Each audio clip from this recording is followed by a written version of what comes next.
एक छोटे से गांव में सुशीला नाम की एक स्त्री रहती थी। उसका घर संपन्न था, पति प्यार करने वाला था, पर एक ही कमी थी, संतान सुख की। हर त्योहार पर वो मांगती, हर मंदिर में माथा टेकती, लेकिन गोद सूनी ही रही। एक दिन गांव की औरतें अहोई अष्टमी की पूजा की तैयारी कर रही थीं। सुशीला ने पूछा, ये कैसी पूजा है?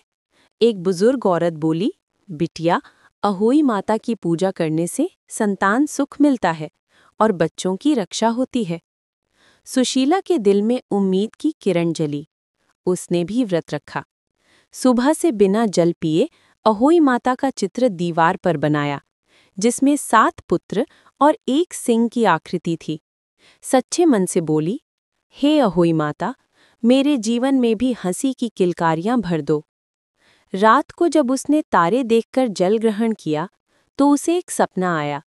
सपने में एक चमकती साड़ी पहने माँ उसके सामने आई और बोली, बिटिया, अगले वर्ष तेरा घर बच्चे की हंसी से गूंजेगा, पर याद रखना, हमेशा सच्चे मन से दूसरों के बच्चों के लिए भी दुआ करना। सुशीला की आंखें खुली तो दिल धड़क रहा था।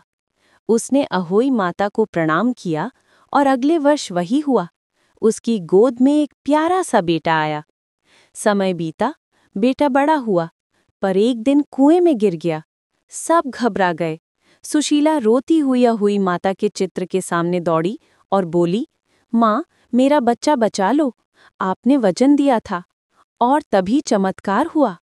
कुएं में गिरा बच्चा बाहर खुद ही ऊपर तैर आया, जैसे किसी ने उसे उठाकर किनारे रख दिया हो। सब लोग दंग रह गए। सुशीला के आंसू थमने का नाम नहीं ले रहे थे।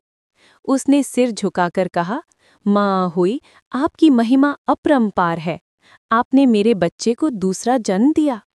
उस दिन से सुशीला हर वर्ष अहोई अष्टमी का व्रत करती रही, न सिर्फ अपने बेटे के लिए, बल्कि पूरे गांव के बच्चों के लिए भी।